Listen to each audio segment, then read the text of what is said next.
Orange line Lahore کو لے کر آج پیپلز پارٹی نے مسلم لیگ نون کے اوپر وار کر دیا۔ اورنج لائن ٹرین چلی ضرور، وہ بھی صرف 12 کلومیٹر کے پورے فاصلے پر، مگر معیشت پٹڑی سے اتر گئی۔ 6 ارب روپے سالانہ قسطیں دی جاتی ہیں اور فائدہ کیا ہو رہا ہے گورنمنٹ کو؟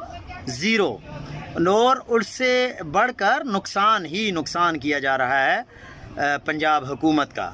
شوق مہنگا ہو، خزانہ خالی ہو اور عوام پریشان ہو، اورنج لائن سے یہ وصول کیا جا رہا ہے۔ یہ پیپلز پارٹی کا موقف ہے، لیکن حقیقت یہ ہے کہ اورنج لائن جو اورنج ٹرین ہے وہ سالانہ 7 کروڑ 30 لاکھ یعنی 73 ملین مسافروں کو خدمت فراہم کرتی ہے، جو اسٹوڈنٹ، مزدور یا لوئر کلاس سے تعلق رکھتے ہیں۔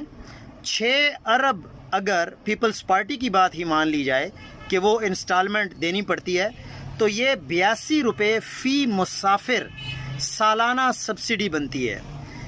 اب ان بلاول زرداری کے وظیفہ خوروں کو یہ بات سمجھ میں کبھی بھی نہیں آئے گی کہ یہ کتنی اہم ہے اور کیسے لوگوں کو اس سے فائدہ ہو رہا ہے۔ لاہور کی عوام جو غریب عوام ہے، وہ اس کے اورنج لائن کا جو منصوبہ ہے اس کے آس پاس زیادہ تر غریب عوام ہی رہتی ہے اور غریب عوام ہی اس پر سفر کرتی ہے۔ تو 82 روپے اگر ایک بندے کے حساب سے پنجاب گورنمنٹ سبسڈی دے رہی ہے، وہ بھی 1 سال کا، تو میرے خیال سے بھی یہ کوئی گھاٹے کا سودا نہیں بلکہ منافع کا سودا ہے۔